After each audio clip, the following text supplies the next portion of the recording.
Hey, everybody, this is Tom Siga from Duluth Pack, and this is the Duluth Pack podcast, Leader of the Pack. And we have a true leader of the pack with us today. It is Ben. VandenWymelenberg.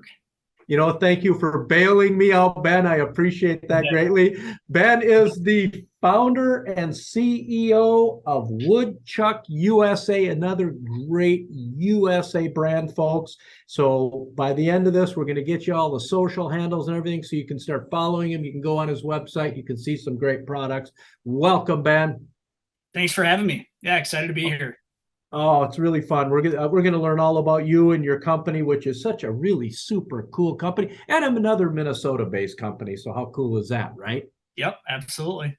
So let's go back in your childhood because we have so many business people on the podcast, Ben, that it's like what makes somebody be a business person? What makes people that are in business and entrepreneurs like yourself and founders of companies and leaders, CEOs, what makes them think the way they do and tick and work the way they do? And a lot of it comes from maybe way back in their childhood. So let's talk about you. Where did you grow up? And tell us, our listeners, all about your childhood. Well, cool. I don't know. I agree with you. I think a lot of it is based on how you're raised, but I think also a lot of it is just kind of the passion that you have for whatever you're in at the moment. Me personally, I grew up on a farm in northeastern Wisconsin, and grew up two amazing parents. I had an older brother, younger sister. We raised sheep, uh, pigs, cows, like 500 cats. But we had all kinds of stuff, and I think growing up on the farm for me instilled this really incredible work ethic, which I think is a huge part of becoming an entrepreneur, and not just becoming an entrepreneur, but staying an entrepreneur slash business owner, which I know you can attest to as well. But anyway, I think that was like the groundwork for hard work and work ethic. I was in wrestling my whole life, and I think that also re-solidified that work ethic, just that dedication and the work ethic that you have to push through things. I think my kind of love for nature and design transpired through that time too. And through high school, I was like, oh hey, I want to become an architect. I had shadowed a guy from my church in the architecture field and said, yep, this is what I want to do. So I ended up applying to the University of Minnesota, and I got in for undergrad for architecture. So I came over the border to Minnesota, and I've never left since. But went to the U of M for architecture. I joined the cheer team just for fun, and I had an absolute blast on the co-ed cheer team with the Gophers. And then my senior year, I was getting ready to go to grad school, and I had two options on where I could go to grad school for architecture masters. And I was rollerblading to one of my two jobs that I had at the time, and I fell, I dropped my phone, I shattered my iPhone, and when I got to my job, I put a wood sticker on it to kind of cover the glass. Now, my job at the time was building architectural models for a architecture firm called Cunningham Group. Incredible architecture firm. John Cunningham, who started it, amazing guy, international firm. And I would work there mostly after hours on building architectural models to help pay for college. So a part of how you build that is you take a wood veneer and you stick it on different pieces of acrylic or different pieces of basswood, and you make these really cool architectural models to show clients. So had an extra piece of wood, stuck it on the back of my phone, started showing it to buddies here and there at the cheer team, and they'd buy them for either $20 or a case of beer. And I remember that because $20 or a case of beer were two really nice things at the time. And so started selling them. I reached out to one of my buddies, Kevin, who was just a good friend at the time, and said, hey man, I've sold a couple of these things. What do you think about helping me try to sell these into retail stores? So neither of us had any experience. We had no idea what we were doing. We were not planning on, starting a world changing business. I mean, we were trying to sell like wood stickers, basically. So we ended up getting it into a few retail stores like the University of Minnesota College Bookstore and Patina and Bibelo. And we ended up getting a meeting with Target. I still to this day don't know how we ended up getting into Target stores, but we got into all 1,800 Target stores about 8 months after coming up with the idea for Woodchuck. So we ended up getting in. It was tens of thousands of units. And we had to go to friends and family to raise about $30,000 to pay for all of the product, basically. Now, my friends and family didn't just have 30K. Go ahead, Tom. Did you have machinery that could already make these for you? Were you hand making them to fit the only iPhones maybe, or was it other phones? And how did you go about that part of it before you even had to try to sell it? I mean, how the conceptual part. So we started off working with a buddy, basically, who also made architectural models in his own shop. And we were essentially subcontracting them. And I don't know, maybe we made 150 units, 200 units at this point. Like it was not a big operation. And he was making them for us. And then when we started to pitch Target, we had just been able to buy our first machine, which was like 18 inches wide. Like it was a very, very small machine. It could make like 2 or 3 phone cases at a time. Yeah. So it was a really small operation. How So many could you put out an hour at that point? Oh my God, an hour? Maybe like 10. Okay. And in order to make this order, we probably had to be making like, I don't know, 500 to 1,000. So yeah, we needed some different equipment. We needed a space. We needed a place to make these things. And we also needed money. I had none of those things. We just had the order from Target and we were like, okay, shit, now we got to figure out how we're going to actually make these things. So is that called over promising? that is exactly what that's called. Yep. So my buddy Kevin and I at the time were like, oh my gosh, we made it. We got this big order from Target. We're going to have to start figuring out where we're going to buy a yacht, like, oh my gosh, all this stuff. Like we thought we were Elon Musk, we thought we had made it. And so anyway, we go to friends and family. We have to raise this 30K and do these micro loans through friends and family. And we were able to raise that money in I think a matter of like 2 weeks. And it helped that we had this order from Target that kind of backed it up.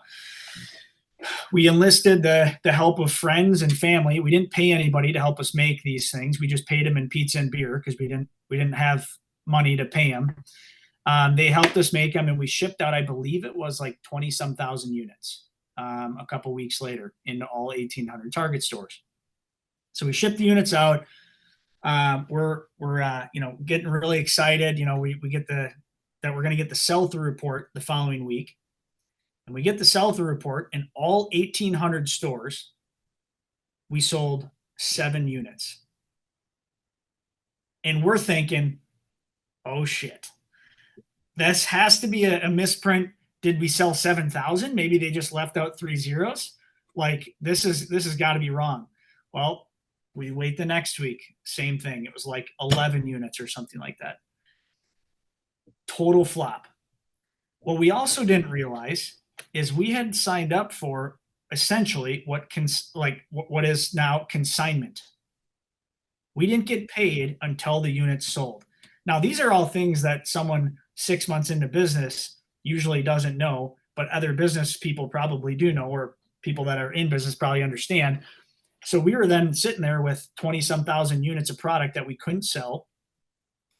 It got sent back to us from Target, and we were sitting there, oh shit, we lent money from our friends and family. We don't have any units that are selling. We're going to have to go work at a burger joint to start paying friends and family back. Like, this is not a good situation. Well, my buddy Kevin and I sat down and we watched a Simon Sinek TED Talk called Start With Why. Have you watched that TED Talk? I have not seen that one. Yeah, it's phenomenal. It has changed my life, and it has it's the reason why we're here today. But yeah, Simon Sinek, and the whole premise is on people don't buy what you do, they buy why you do it. And I think this is gonna, this plays into our conversations I'm sure we'll have on American Made and just kind of ethics of a company. But after watching that video, Kevin and I remember we were on the couch at our place in South Minneapolis, and we watched it and we said, you know what? We don't really want to just make wood phone cases. That's not our calling in life, to be the wood phone case people. We want to put nature back into people's lives. We want to bring jobs back to America, and we want to bring quality back to products. And to this day, those three mission statements are everywhere within our company. They're right when you walk in the front door, plastered up in big letters. So everyone coming in, employees and customers, can see that. They're on our website. They're in our core value statement. They're in our weekly shout out meeting with the whole team. And the reason why those three things are so important to us is at that point in time, most people probably would have given up. They probably would have said, you know what? We didn't sell shit. We got to start, working at a place to pay our friends and family back, or some people now would just say, hey, screw you, friends and family. I've heard of that happening a lot with other businesses. And, we said, no, we're dedicated. Let's dedicate ourselves to this mission and work our asses off. And that's what we did. 2 or 3 weeks later, we got an inquiry from Red Bull headquarters that said, hey, we saw these wood phone case things. Can you laser engrave our logo on it? And can you put our teammates' names on them? And can you have them to California in the next 3 days? And we said, absolutely, because we weren't doing anything else. So we did that, and we kind of have this revelation, this first part of the revelation of like, man, okay, they paid on time. Well, they paid up front.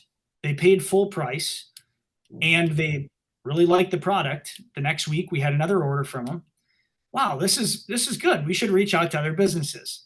We were not some like Harvard educated, MBA business people running this thing. We were just looking at the facts. I mean, hey, they bought the units, they paid for them, and let's see who else would do this. This is such a novel idea, right? Somebody pays you for the product. Pay for their product, and then you make more. Wow.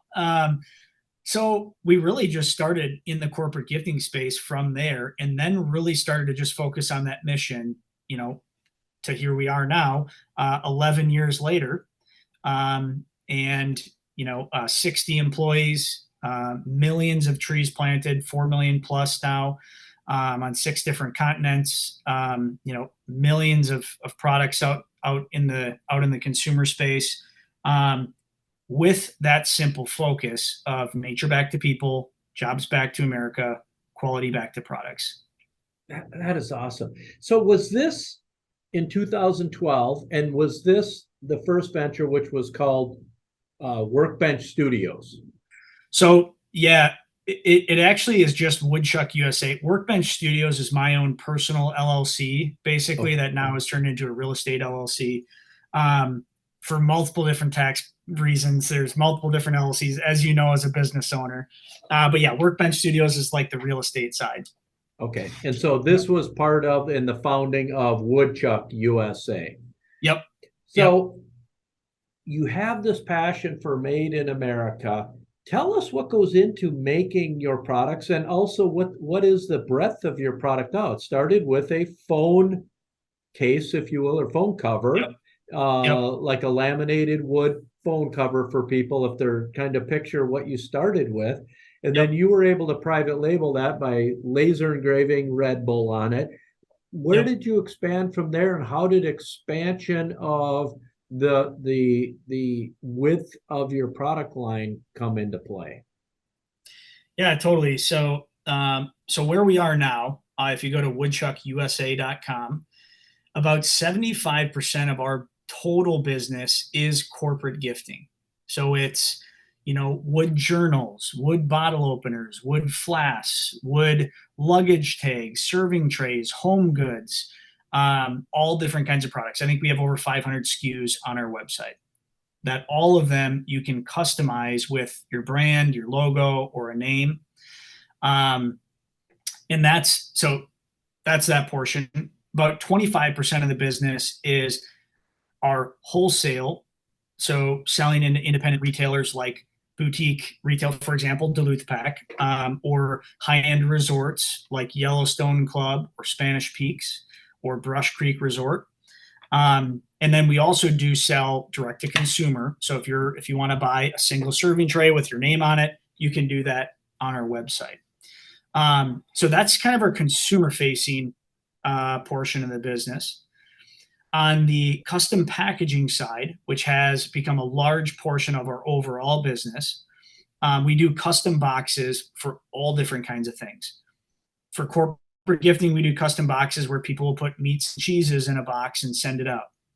We'll do influencer send outs. Actually, behind me, I have a Nike box and a whiskey box for unique send outs for shoes, or unique send outs for example, the Hunger Games, or for example, movie releases. We'll make these really custom boxes that the end consumer gets or the influencer gets.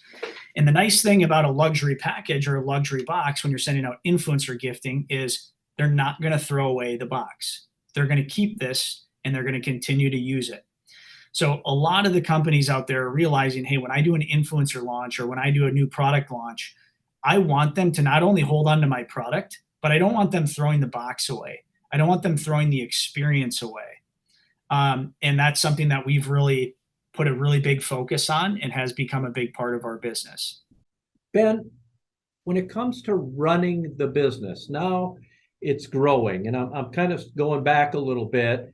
And you had Target, that was consignment. For people who don't know what consignment is, that is, hey, we give you this product for free and you don't pay us until you sell it, and probably pay us in 30 days or 60 or 90 days after you sell it, which yeah. And I'm assuming that you don't do consignment anymore. It's if we sell you a product, you actually pay for the product. That is correct. So lessons learned as an entrepreneur very early on. Yep. Did you get all of that initial product back when you from Target? And if you did, how did you liquidate that product to try to come up with money? Yeah, I wish I had a better story for you than this, but we did get almost all of it back. We ended up being able to move through about, I don't know, I would say 20% of it. We did have a small ceremonial bonfire with another good portion of it to just release the bad juju. And then I think we wholesale liquidated, the other 50% of it when we got it back. Wow. So tell us about the process of making, it looks like maybe a Woodford Reserve bottle back behind over your right shoulder there. What goes into making a box such as that to have, a product delivered in? And explain to our listeners, because they're not seeing what I'm seeing, Totally. What goes into it? So at our manufacturing facility here in St. Paul, is where we make all of our product. We're just south of the St. Paul Saints Stadium. So if you guys are from Minnesota and you ever want to come check us out, stop on in. So most of our product is all made from sheets of either cord wood or solid wood. And we will laser cut and CNC those sheets into essentially different shapes with different notches and different cutouts, and then piece them together like a puzzle. So from a business perspective, we aren't sitting on a wild amount of raw inventory. We are sitting on a small select portion of raw inventory, and we're able to make tens of thousands of products from that. Whereas typically, and you're very familiar with this, but typically if you have 100 different items and there's 100 different core components to it, you need to inventory 100 of those core components. Whereas we have one core component that could make literally thousands of different items. So it helps significantly from a inventory and cash out perspective. So in general, that's how we inventory stuff. It goes through our process. So for example, let's say I sold you, for the YouTubers or that if people are watching on YouTube, I can show you this, but I'm showing a wood box here that we made for Nike. I think we made 2,000 units of it. We'll make as small as 1 unit. We'll make as many as, I think, 20 to 30,000 units. If you're Nike and you're doing a shoe release and you want 200 units to send out to influencers, you're going to reach out to us. We're going to talk about budget. We're going to put together a mock-up for you, a virtual mock-up. We're going to show you that. You're going to approve it, and then it's going to go through our design system and get scheduled. Typically, that scheduling takes anywhere from 3 days if we're doing a rush project. Right now we're making about 1,000 units a day here, I think, at our facility, up to 6 weeks, depending on what the product is. We ship out the product. We'll also drop ship the product from here. So if, for example, in this case, if Nike sent us the 200 pairs of shoes, we would also drop ship those to the end consumer, which we do quite a bit. So this is the same thing if you're sending out a Yeti mug and a nice pen, or if you're sending out tickets to a new movie launch, or you're sending out a new type of whiskey to influencers, that type of thing. So yeah, that's a little bit about our process and our packaging works. It's the same thing with our normal product as well. So if you buy a journal, we do have stock of journal. We apply the wood veneer that you choose. We customize it the way you want it customized, and then ship it out. Talk about the wood journals and how did that come about, and what part of that business, or how big is that as a part of your business? Yeah, percentage wise, I'm actually not sure. I haven't looked at the exact SKU recently. But yeah, so our journals are one of our best selling items. They are a journal base made in Minnesota, and we basically laminate them with wood veneer, and whatever type of wood veneer it is, whatever type of wood veneer they choose, customize that, and then ship that out. Personally, I'm a big proponent for journaling, and the calming and mental benefits of journaling. So I think I had journaled a lot. We had a lot of really incredible also product designers throughout our history that have come up with amazing products. But yeah, I don't exactly remember how that one came up, but yes, it is one of our best sellers. Ben, what can you name off some of, obviously Nike there, and what are some other companies that you've made boxes for as well as journaled for over the years? Oh my gosh. That's a great question. Some of the ones off the top of my mind, so Nike has been a big one. Zippo has been a big customer of ours. Coca-Cola, the NFL, Jack Daniels, US Bank. Yeah. I think my favorite one so far was the partnership we did with Zippo and Jack Daniels, where we got to take real Jack Daniels barrels. We went to their distillery, picked up the barrels, and we skinned their barrels down into very small wood veneer. And then we turned that into a wrap for the exclusive Zippo lighter. I think we did like 10,000 units for that. So it was an authentic Jack Daniels wooden barrel that had been used in the making of the distillery process, or the distilling of the alcohol and storage of the alcohol. And then we turned it into a product. So Jack Daniels fans and Zippo fans could have this really cool, exclusive, unique lighter that had a Jack Daniels barrel on it. Talk about your sales team. So obviously somebody's out there selling. You're an entrepreneur, so I'm assuming that's pretty near and dear to your heart is selling your brand and loving your brand. How does your sales team? What's the makeup of it? How do they break up for selling? You have a web, and then you also have private label that you were talking about. You have journals. You have a very large breadth of product, all the way to the boxes. And how does your sales team handle that? Yeah, totally. So currently we have 5 internal salespeople. They're split up differently based on division. So different companies work with different sales reps. We work with some third parties. We work with some wholesalers. We work with some direct, and they're split up basically based on vertical. So one person is going to be working with banks and athletics. Another person is going to be working with liquor and wholesale. So yeah, that's how we've split up our sales team. You said, Ben, when you started the business that there was a partner involved. Do you still have a partner? You're the founder, the CEO. How does the structure of Woodchuck USA look? Yeah, I don't anymore. So yeah, Kevin moved on, and on good terms. Kevin wanted to pursue a different career, and it was the right time for him to go, and he was super happy about moving on. And then I actually had another partner for probably a couple of years in between that as well. And he also decided to move on, move to a different career. So now I'm Lone Ranger again. But yeah, so the structure wise, we actually run off something called Traction EOS. Are you familiar with Traction? I am not. Okay, so I'm like a huge proponent of Traction EOS. Um, it is basically it's called EOS, the Entrepreneurial Operating System. I would say probably like 30% of the companies that I talk with that are our size now are using some form of Traction EOS. Um, a lot of people in EO are using Traction EOS.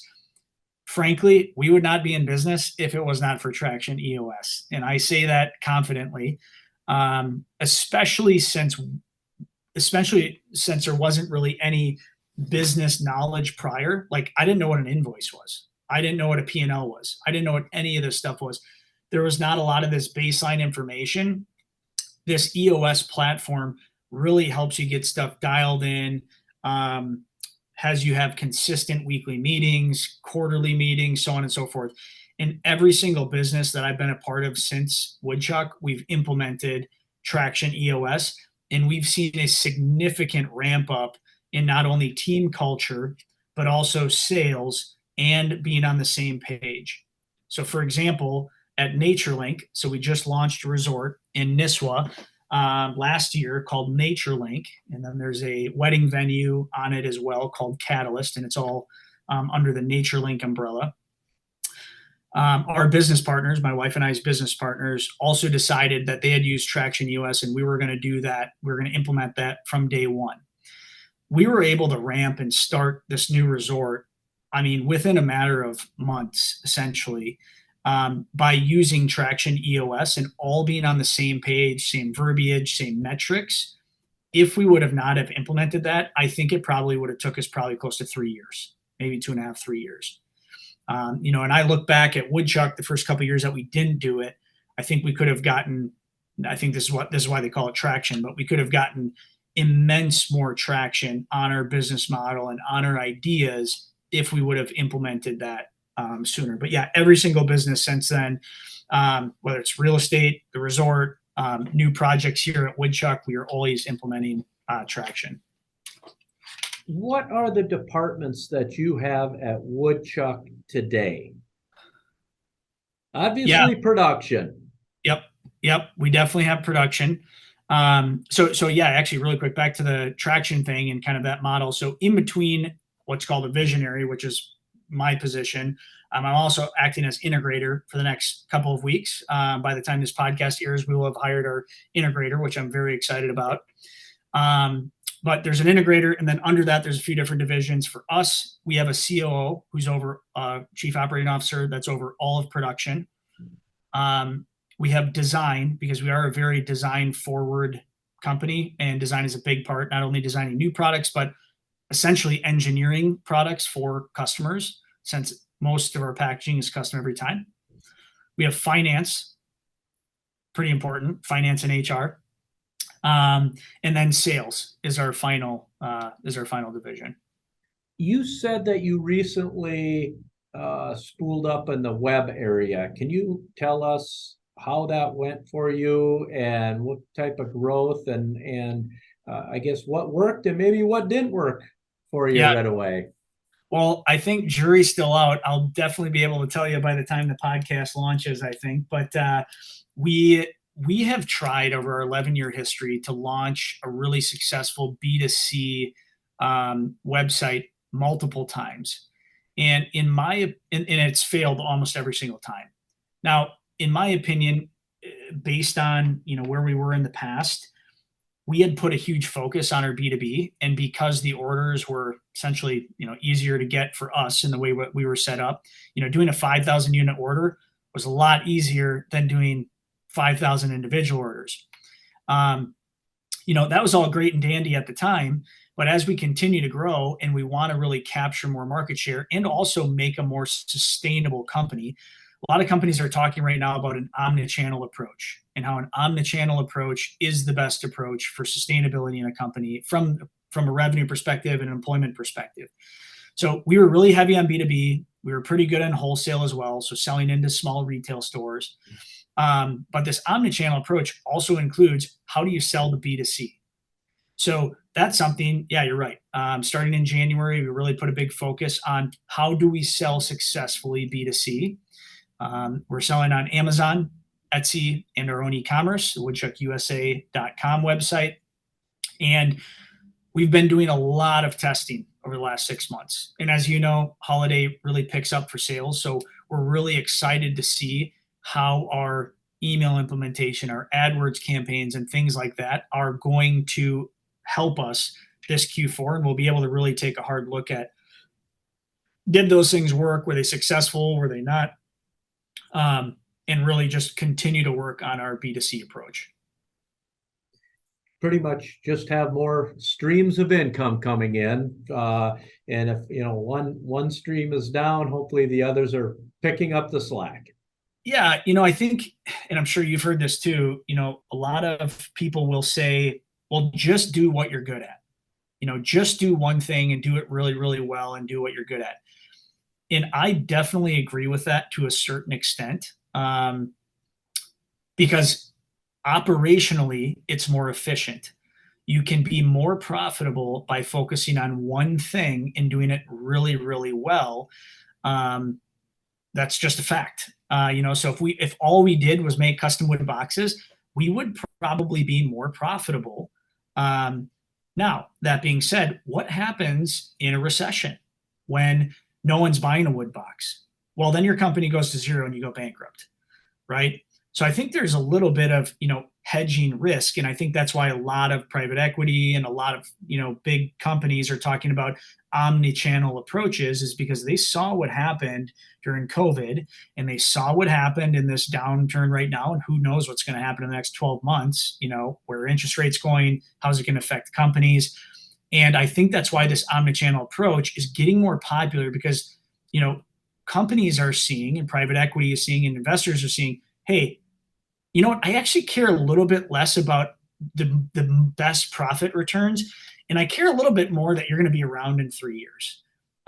So yeah, sure, I'm going to take a couple points off my net profit number, and then I'm going to say, yeah, but I'm confident that they can make it through any storm.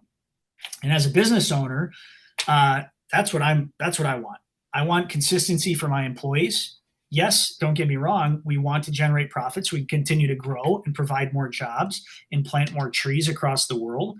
But if we did get super hyper focused, I don't think we'd be around, because one thing happens and you can't pivot fast enough. Yeah, I'll actually touch on that really quick on the COVID piece. A lot of companies, so pretty much for the first 6 or 7 years, I had so many business advisors say, guys, outsource your product. Outsource your product. You don't need to manufacture. You'll be making more money. Okay, great. Yep. Technically, they were right? Technically, they were right for that time period. We would have made more money. But I am passionate about American made. And like I said, that was one of our core values. Bring jobs back to America. And I know that you can relate to that. So we decided, no, we're going to manufacture it. Yes, we're going to make less money, but it was just kind of an intrinsic gut thing. It wasn't like, oh, in case something happens in the future. Well, COVID happens and our sales essentially went to zero. No one was buying a luxurious wood phone wood phone case or a luxurious wood journal to give to their company, because they didn't know if their company was going to be around. And, COVID really hit the fan. Well, I had another buddy come to me and say, hey, can you laser cut these face shields? Can you laser cut this plastic on your lasers? And we did, and we started to do that, and we were very, very fortunate through the pandemic to be able to provide hundreds of jobs to restaurant workers to come help assemble these face shields. We were able to make it through COVID by the grace of God, and again, provide a lot of American jobs. Now, we wouldn't have been able to do that if we had outsourced all our production. We wouldn't have had any equipment, right? So we couldn't have shifted. You can't pivot if you're so dialed into one thing. And I, again, just think that's why this omni-channel approach and our approach, and what probably a lot of people are listening to this podcast are passionate about, making stuff in America, why it's important. For all of our listeners, I hope they're all applauding right now what you just said there, because you know what? Here's a company, a guy who took a risk right out of college. He starts building a company, and then guess what? He's told tomorrow you have to lay everybody off. We have this crazy thing called COVID. We know it upset everyone, but it upset you and all of your employees that you feel beholden to help that. And here's a guy who, and this is why I want our listeners, I know they hear me on my soapbox all the time about this, Ben, but here's a guy who takes risk every single day in what he does. And he had to figure, oh crap, what do I do? I got to pivot my business and figure out how to get people back, to get them on the payroll because they don't deserve this.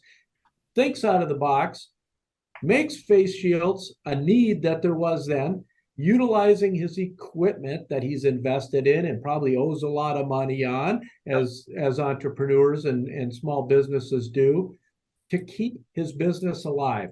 And how on God's green earth people can't support companies like yours and think out of the box and say, you know what, I'll spend a little bit more, or I'm going to go search for somebody like Woodchuck USA to spend their money on. I'm on my soapbox about it all the time, because you are the engine that helps America run. And I applaud you for it. Thank you, Ben. And I know how difficult it was on small companies through that, especially small manufacturers that were one day told, guess what? You have to lay everyone off. You cannot make products and have people gather anymore. So applaud you. I appreciate that. I wanted to touch on one other thing in there that I think, relates back to your original question. So I talked about work ethic, and I think how that relates significantly, for those of you out there who already run your own businesses, the type of work ethic you have to make it happen. But I think you also have to be opportunistic, and view things a little bit from the big picture. So I'll give you a quick timeline. This was a Thursday before it was on a Thursday. We just decided, sales were so low and almost basically to zero that we decided we need to furlough about 30% of the staff. So we furloughed them because we didn't know, hey, is this going to be like a week or is this going to be like 2 months? We're like not sure what's going to happen here. So we furloughed. On Friday, I got a call from my buddy. I was coming back from my wife and I were building a cabin, this like tiny little Airbnb cabin up north. I was driving back on a Friday because I was going to go run the lasers. Like me personally, I was literally going to go run the lasers, and just said, you know what? Hey, I gotta step in. I gotta help the company out. I have to run the lasers so we can keep the lights on, keep things going. So I was driving back, and I got a call from my buddy Charlie, who said, "Hey, I know someone that needs face shields. Can you make these?" Now, I was driving back because I had the work ethic. I was literally going to go run the lasers, right? I wasn't, sitting on I wasn't sitting up high in my penthouse, trying to figure out how to deal with the finances. I was literally going to go run the lasers. And I got that call. I would not have gotten that call if I was still working on the cabin because we were in a super remote spot. I said, yes, come in. That night, not only was I running the lasers, but we were working on this face shield design and how to make it happen. I posted it on Facebook. By Monday morning, we had over 1 million units of orders. And we called all of our staff that we had just furloughed, called them back and said, hey, we're hiring you back. This isn't a story about me and hey, look at Ben. No, you have to have a work ethic and you have to be opportunistic. And I think personally, especially in the next 5 years, we look at the political landscape, we look at the economic landscape. I think there's going to be some up and downs in the next 5 years. And I think to survive and thrive as an entrepreneur. So again, for those of you listening here that want to start your own business or maybe that are in it, look, you're going to have that work ethic, that same work ethic that you started your business with. And I think you're also going to have to be opportunistic. You're going to have to look at your business and say, hey, look, okay, this is how we did it last 5 years, 10 years, 50 years. But okay, we got to look at this with a new lens now because shit is changing. What are we really good at doing? And can we apply that to anything else, to pivot, to change, to move? And I think the companies that do that well in the next 5 years will be not only the most sustainable companies and be able to continue forwarding their mission, but also grow rapidly. And I think the companies that don't do that are going to go out of business. I agree. I mean, times are changing. I know our old company here has been through a lot in 141 years in business. And this company had to pivot many different times. And I think we're just in one right now that what is our next play? Just like you're talking about there is and for all entrepreneurs, I think anyone who's ever been one or anyone who wants to be one, you better get used to that, because if you don't change, you're going to become a dinosaur. Yep. Ben, tell us about planting trees. I know that's near and dear to heart. It's a core value of the company. You've planted 4 million plus trees. Tell us where that idea comes from and how you take care of that actually being implemented. Yeah, totally. So I'm a nature guy, freaking love nature. I just spent the last couple days taking a trip from Colorado to California through a bunch of national parks, doing some motorcycling, just getting connected back with nature. For me, and this again started as a little kid, but for me, being in nature, it is this calming force that no matter what's going on with business, no matter what's going on with personal life, that I just get this like blanket of peace. In Japan, they call it nature bathing.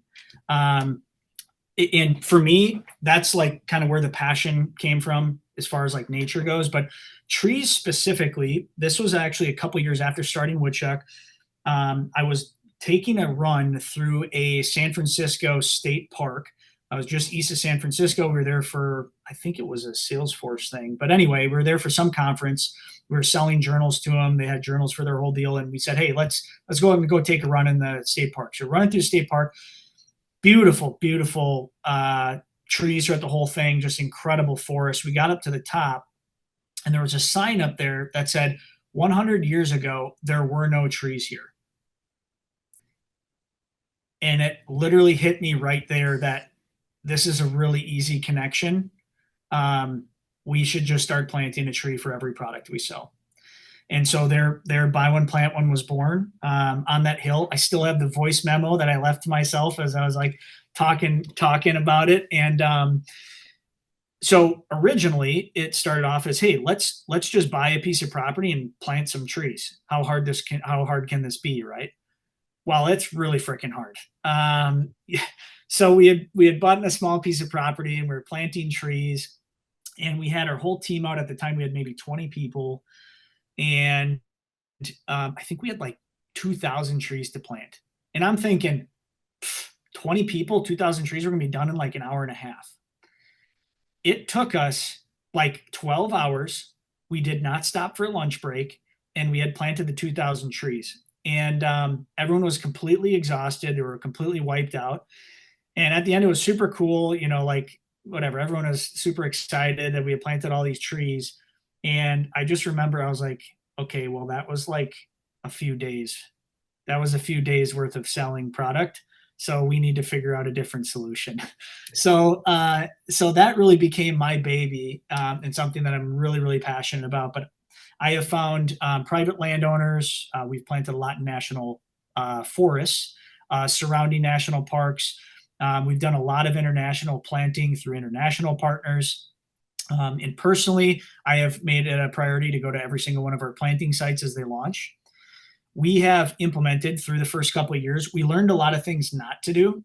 And from those kind of learning lessons, we implemented a 3-pillar system that essentially verifies our tree planting locations, that they're going to have ongoing support, that there's some type of local or national government involved, and this goes for anywhere in the world, and then that there's some type of ongoing funding for the property to make sure that the trees are actually taken care of. So, we went to a place in South America where we planted, I think, 10,000 trees one year. A few years later, we came back, and the whole thing was bulldozed, completely bulldozed down by the local government authority because they were putting government housing there. So on that one, we realized, oh shit, we got to have some kind of like local government involved. Same thing that goes with national government. Sometimes national governments will come in and make sure, you got to have private landowners involved. So we came up with this 3-pillar system. And that's what we've been using for the past, I don't know, 7 years, 6-7 years. And it's been working really well. And yeah, we just planted, what was it, last year? We planted our 3 millionth tree up at NatureLink Resort to kind of commemorate this new resort that's going to help connect people with nature. And that was a really special moment for us. But yeah, I'm a huge fan of tree planting. So what a great segue. You just made my life easy, Ben. NatureLink Resorts. You planted your 3 millionth tree there. In August of 21, you co-founded NatureLink Resorts, luxury resort. Tell us all about it. Yeah, totally. Well, first and foremost, we got to have you guys up there. But yeah, it's a resort based in Nisswa, Minnesota. It's actually Minnesota's second oldest resort after Lutzen. Lutzen is Minnesota's oldest resort, and we're very proud that we are Minnesota's second oldest resort. So we have remodeled this to be a luxury kind of Scandinavian design getaway to help people disconnect from technology and connect with nature and themselves and their spouses, their significant others, their kids. So we provide a wide variety of activities. We're right on the Paul Bunyan biking trail. It's about 100 miles long. We have kayaks, we have canoes, we have snowshoes. And then there's also a really beautiful event center that we built. And that is the house for weddings or business retreats or business events. We will continue to build on that. So we're about a third of the way through the development of the property. We currently have, I believe, 15 cabins and 4 hotel rooms. And yeah, we'll continue to build that out. But again, the main purpose there is helping connect people to nature. So, Ben, this is a perfect time to ask, can you give everybody who's listening the social handles and website of Woodchuck USA and also for NatureLinks Resort? Yep, totally. Yeah. So Woodchuck USA is literally on Instagram, on Facebook, website, just Woodchuck USA. NatureLink is naturelink.us. Make sure .us, folks. Do you have social .us, handles? Do you have social handles too for NatureLink? And they're all the same. Yep. Naturelink.us. Yep. Perfect. So not only is that enough for you, Ben, but you all of a sudden say, I need to write a book. Yeah. All right. So tell us all about The World Needs Your Bleeping Ideas. So yeah, for those of you that are on YouTube, here's the book. The World Needs Your Effing Ideas is a book that I wrote a couple of years ago. I worked with a team and we ended up getting Amazon bestseller status. Very, very grateful. It's been published in 4 different languages now, which I'm very proud of. The whole purpose, Tom, behind writing this was exactly the conversation that we're having right now. I am very passionate about other people starting businesses. I think I've had, 15 plus, I should really find the exact number, but I think I've had 15 plus employees for me over the span of the company, encourage them to go out and start their own businesses that can help change the planet for the better. So I'm very pro entrepreneurship because I've seen what it's done in my life and how it's been able to transform me to like this person that's able to have global change, this person that's able to initiate change and also help others. So I wrote this book because there are so many people out there, and I know you know this as an entrepreneur, that people come up to you, oh, I got this great idea. I got this great idea. And, sometimes they're not very great, but sometimes they're really great. And God, I was getting so pissed off that people would just not go do them. And so I had a lot of passion behind this of why are people not just doing this idea? Just go try it. And I found that it was due to a couple different things. Either one, they thought they didn't have the money, that they needed all this kind of crazy money to start a business, or they needed all this crazy experience, or they needed all this crazy knowledge. And you heard it already from my story today. You don't need any three of those things. You can find the money, you can figure out the knowledge, and you can fail your way through figuring out business. And I just felt really passionate about that. That man, if my book can even help a couple people that go start their own world-changing businesses, this will be a success. So yeah, it's The World Needs Your Effing Ideas. It's sold on Amazon if you look it up, and it's how to start a business that will save our universe. So really just helping people, giving them my story, and I'm super transparent in it. I use the F-bomb quite a few times. So disclaimer, don't let your kids listen to it. But it's an audiobook as well if you're into audiobooks. And we did kind of an audiobook podcast style on it. But the whole goal was, hey, how do we help other people that are thinking about starting a business just get over the hump and start it? Because that, I think, is the biggest problem that I see right now is our world has so many challenges in front of it. Deforestation, water rights issues, social issues. These, in my opinion, can be completely solved by us. But we gotta have the people that have these ideas go start them, go do them, and encourage them to do them. I think all of the answers are within us right now as a society, but we got to get out. We got to do them. So very passionate about that. So folks, The World Needs Your Effing Ideas, a 9 times Amazon best-selling book. Make sure you get out and get it. Obviously, you can find it on Amazon, or if you just type in The World Needs Your Effing Ideas, you'll find Ben's book. So Ben, now we're going to switch. We're turning off the business hat now for a minute here. We're going to go into our segment of the podcast called the packed question segment. So I'm going to rapid fire some questions at you. Love it. Let's do it. Favorite movie? Ooh, James Bond. Favorite place you've ever traveled? And I know that's tough because you've traveled a lot of places. Sequoia National Park. Big trees. Big trees. Big old trees. Big old trees. Biggest fear?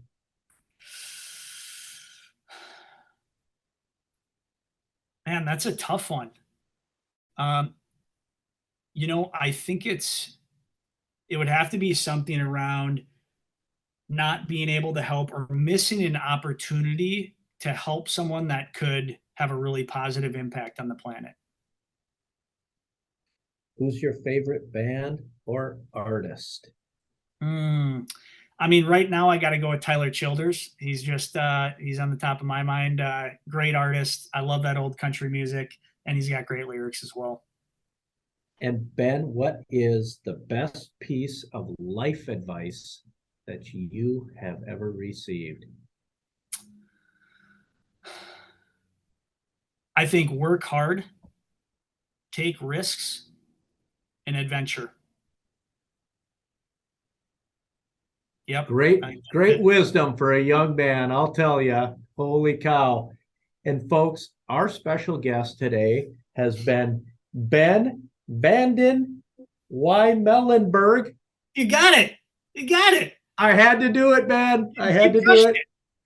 Ben is the founder and CEO of Woodchuck USA. You need to go check it out. He is in the process of building the second oldest resort in Minnesota, or rebuilding Nature Link Resorts. And he is also an author of The World Needs Your Effing Business, or Ideas, excuse me. Well, they can start a business. They need a business. Oh boy, that's a mouthful for an old man like me. Ben, thanks so much for being here. Thanks for having me. We truly appreciate you. Thanks for having me, Tom. Appreciate it. And keep making American. Absolutely. You just hit it on the head. Support American, folks. And until next time, unplug from the indoors and recharge in the outdoors.